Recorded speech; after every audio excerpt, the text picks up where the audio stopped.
Hey guys, welcome back to part 2 of Live Mic on the BuzWeaver channel. If you're new here or a frequent visitor, welcome.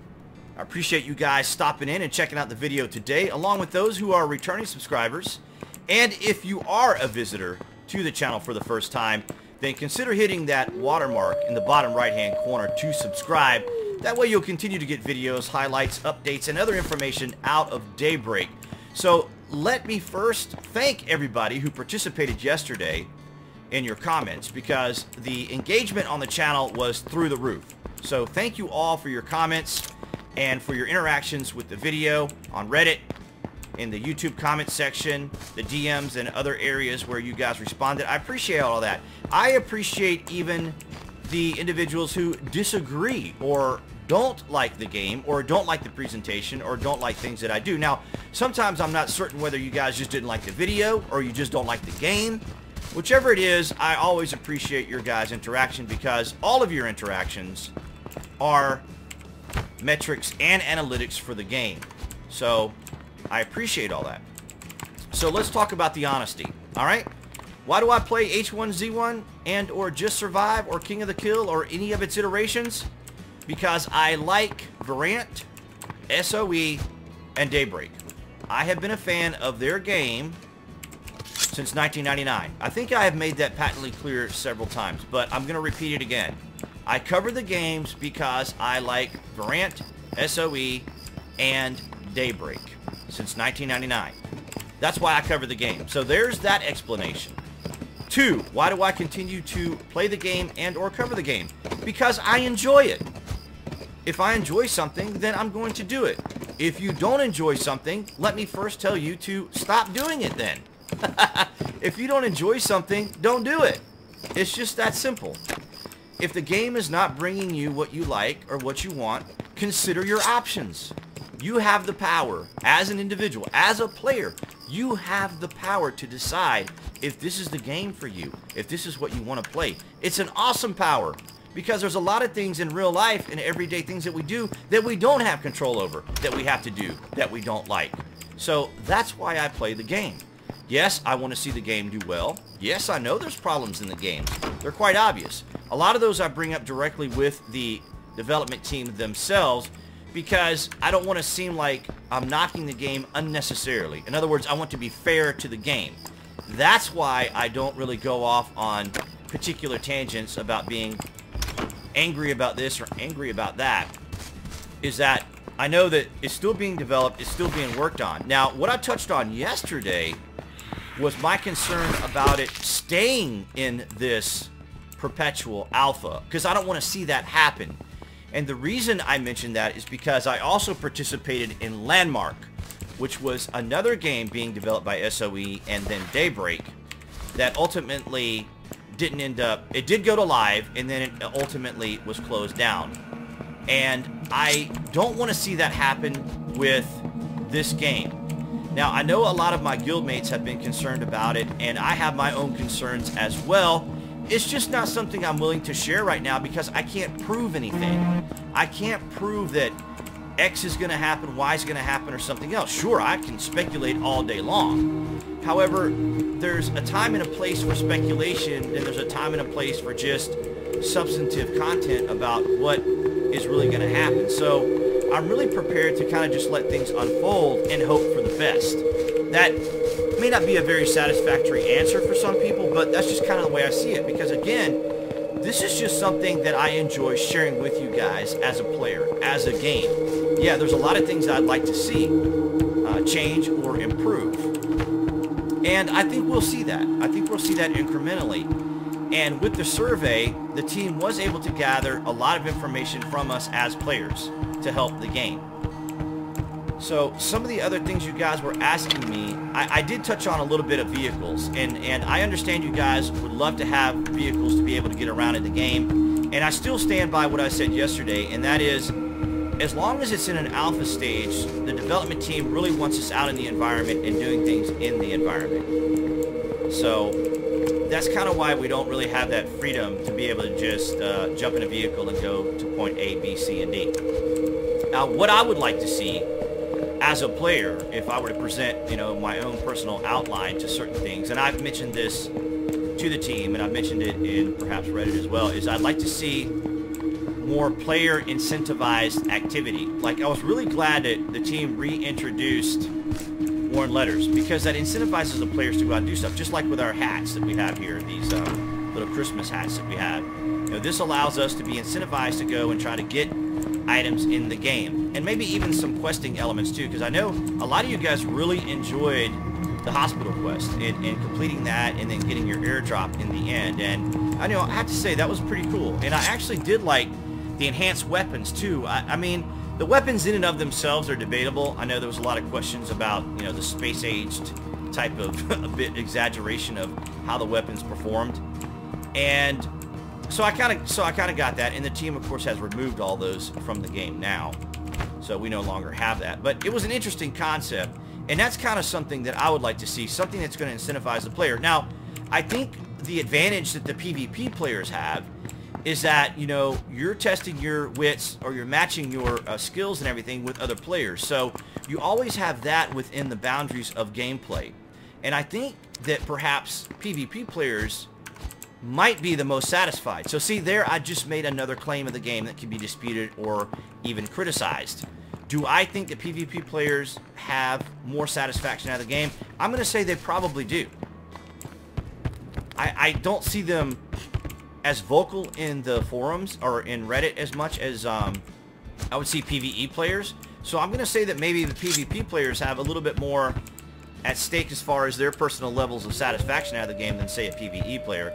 And I think a lot of that has to do with the fact that going back to the being incentivized as a player. And I think in a PvE environment, you know, you want to be engaged and you want to be incentivized.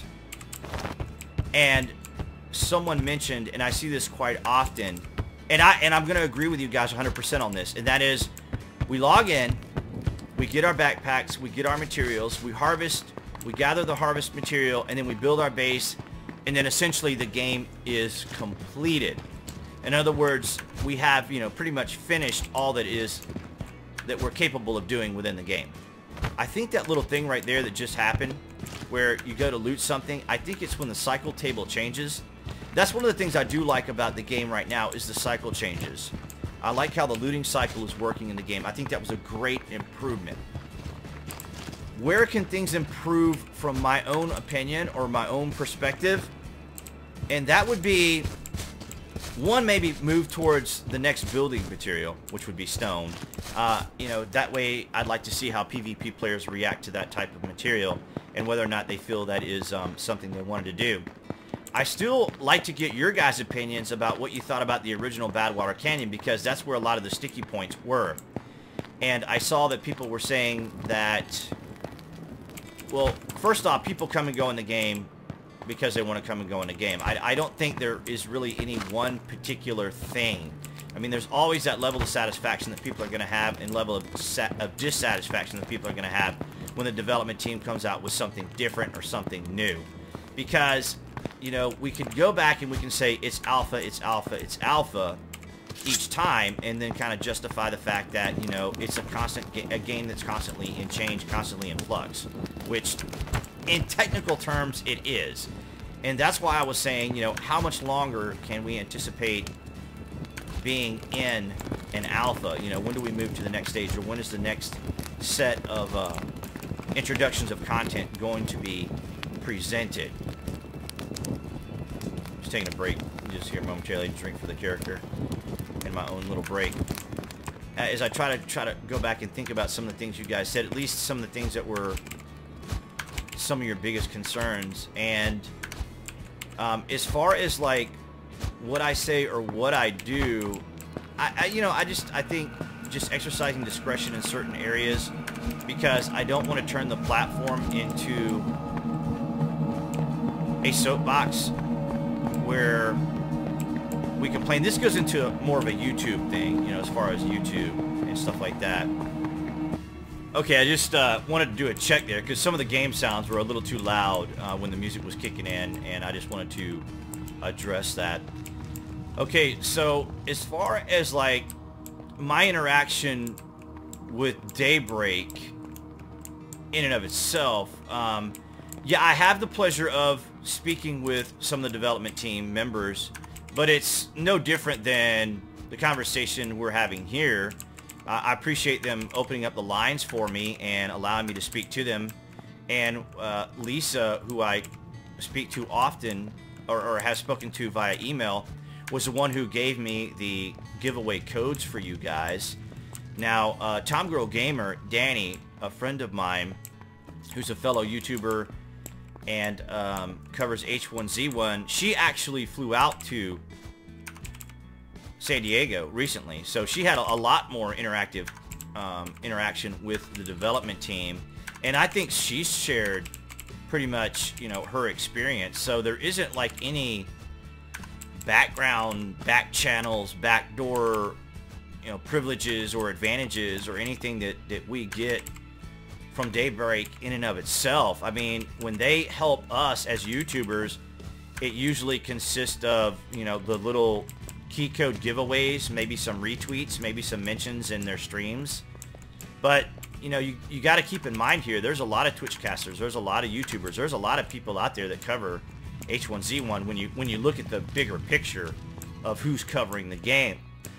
And I know there are a few guys out there that are Taz from Australia, who's a viewer, and I appreciate all the guys that do cover the game because they're subscribers too. You might remember Killcam, you might remember Matty Ace, you may remember Prince Vids. All these guys, you know, I've had the great privilege of talking to these guys, and we don't get any kind of advantages from game developers.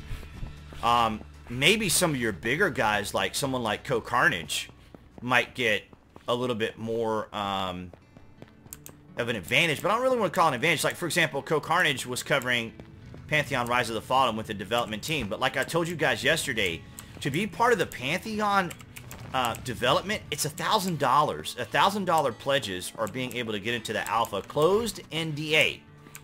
So even if I were hypothetically invited to that, it would be NDA, it would be closed, I would not be able to say anything about the game. And that kind of falls into something else that you guys have heard me say, like in the earlier days, that I think kind of irritated a few players.